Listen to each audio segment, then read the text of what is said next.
I'm Suzanne. Sitting in my modest apartment now, with a boring yet safe bank balance that's undeniably mine, I can finally find some peace. The silence around me is a luxury I've fought hard for. It all started with a fateful day at the title company. The conference room reeked of stale coffee and lemon polish. There was a bowl of mints in the middle of the mahogany table, and my stepmother, Vera, was munching on them one by one. She was wearing a brand new silk blouse, looking triumphant as she chatted with Mr. Thompson, the loan officer. My father, Henry, sat beside her, looking pale and sweating through his shirt, his eyes fixed on a painting on the wall as if it held the answers to the world. I sat across from them, in my military uniform. Vera tried to hide her nervousness with a fake smile. "So glad you could make it, Susan. I know you're always so busy," she said in a high-pitched voice. I simply replied, "I wouldn't miss it." Mr. Thompson cleared his throat and started. "Let's begin.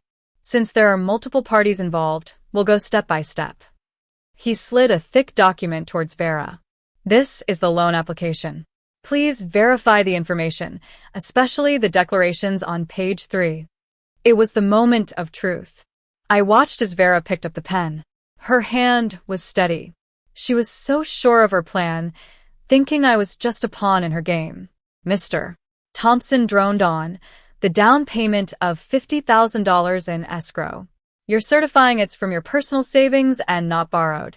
Is that correct?" For a split second, I felt the urge to stop her, to save my father from the mess she was about to create.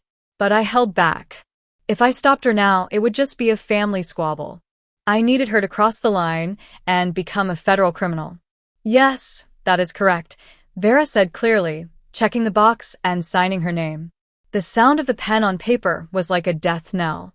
Then she nudged my father, and he hesitantly signed too. Mr. Thompson turned to me. "Now, Susan, just your signature on these papers to clear the title." Vera looked at me with a smug expression, thinking she had won. Instead of taking the pen, I reached into my bag and placed a heavy file on the table. The thud was like a judge's gavel. I looked straight at Mr. Thompson. "I can't sign this. That's not my signature on the down payment check, and I never applied for this loan." Vera laughed nervously and tried to brush it off, but I cut her short. I slid the file to Mr. Thompson. "This is a notarized affidavit of identity theft filed this morning, along with the lender's forensic audit trail." As Mr. Thompson opened the file, his smile disappeared. The audit showed the electronic signature originated from the IP address of my father's home on a day when I was miles away on a military mission. Vera exploded, accusing me of lying, but Mr. Thompson stopped her. He flipped through the documents and realized the gravity of the situation. "This isn't a family dispute," he said flatly. I added, "If you fund this mortgage, knowing it's based on identity theft and wire fraud, you'll be an accessory under federal law." Mr. Thompson closed the file, took the papers from Vera, and stood up. "The closing is terminated.